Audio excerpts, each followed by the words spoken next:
जय हिंद दोस्तों, आप लोगों ने बहुत बार नाम सुना होगा सीटेट सीटेट सीटेट। ये सीटेट क्या है? What is CTET? और ये सीटेट की एग्जामिनेशन देकर के लोग क्या बनते हैं और सीटेट की एग्जामिनेशन कौन कौन से लोग दे सकते हैं? क्या सिर्फ बीएड वाले सीटेट दे सकते हैं या फिर डीएलएड करके भी आप सीटेट एग्जामिनेशन दे सकते हो? अगर आप बीएड डीएलएड दोनों किए हो, मैं गारंटी दे सकता हूं कि अगर एक चीज की कमी रह जाएगी तो आप सीटेट की एग्जामिनेशन में नहीं बैठ सकते हो। तो चलिए आइए जानते हैं सीटेट क्या है और सीटेट को पास करने के लिए क्या क्या आपका एलिजिबिलिटी क्राइटेरिया है इस एग्जाम में बैठने का। ये सारी बातें अगले 5 से 6 मिनट के अंदर में करेंगे, तो आप वीडियो के अंदर में बने रहिए। चलिए डिस्कशन की शुरुआत करते हैं। तो हमारा सवाल यही है कि व्हाट इज सीटेट? सीटेट क्या है ना? तो देखिए सीटेट क्या है। सीटेट की अगर बात करें तो सीटेट को सेंटर एलिजिबिलिटी टेस्ट कहा जाता है। ये इसकी फुल फॉर्म होती है। साल में 2 बार ये एग्जामिनेशन कंडक्ट होती है ना। एक बार आपका जो है जनवरी में होता है और दूसरा जुलाई के अंदर में होता है। तो जनवरी और जुलाई 2 सेशन के अंदर में सीटेट को यहां पर लिया जाता है और सीबीएसई के द्वारा ये एग्जामिनेशन कंडक्ट कराई जाती है, central board of school examination के द्वारा। और ये जो सीटेट एग्जामिनेशन है ये बेसिकली 1 to 8 के लिए दिया जाता है। अगर आप 1 to 8 क्लास में सेंट्रल गवर्नमेंट के स्कूल्स में आप पढ़ाना चाहते हैं तो वहां पर पढ़ाने के लिए आपको इस सीटेट एग्जाम को क्वालिफाई करना पड़ेगा। याद रखेंगे कि सीटेट एग्जामिनेशन को दे करके हम लोग ग्रेजुएशन लेवल या फिर हाई स्कूल लेवल की नहीं बल्कि 1 to 8 लेवल की बन सकते हैं। सीटेट के अंदर में 2 पेपर होता है, एक पेपर 1 और एक पेपर 2 होता है। अगर आपको 1 to 5 के लिए टीचर बनना है तो सिर्फ आपको पेपर 1 का एग्जामिनेशन देना पड़ेगा। अगर आप 6 to 8 देना चाहते हैं तो आपको 1 और 2 दोनों पेपर का यहां पर एग्जामिनेशन देना पड़ेगा, है ना।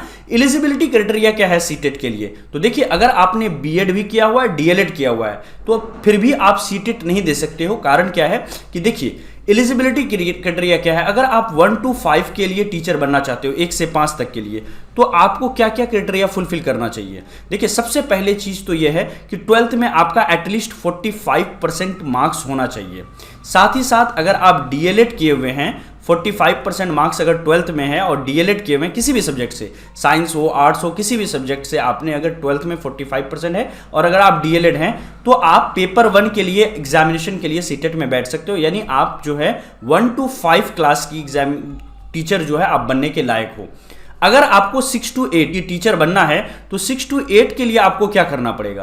तो देखिए 6 to 8 का अगर आप टीचर बनना चाहते हैं तो आपको बीएड और डीएलएड ये दोनों में से कोई एक होना चाहिए। साथ ही साथ आपको ग्रेजुएशन पास होना चाहिए, है ना। 1 to 5 बनने के लिए ग्रेजुएशन की जरूरत नहीं है। अगर आप ग्रेजुएशन हो तो बहुत अच्छी बात है, नहीं हो तो भी कोई दिक्कत नहीं है। 12th बस 45% मार्क्स के साथ आपको पास होना पड़ेगा। लेकिन अगर आप 6 to 8 के लिए टीचर बनना चाहते हो तो बीएड डीएलएड के साथ साथ आपको ग्रेजुएशन में एटलीस्ट 45% मार्क्स होना चाहिए और आपने जो 12th किया होगा उस 12th में 50% मार्क्स चाहिए। तो कहने का मतलब है अगर आप 6 to 8 के लिए टीचर बनना चाहते हैं तो आपको क्या क्या चीजें जरूरी है? सबसे पहली चीज 12th के अंदर में आपको 50% मार्क्स होना चाहिए।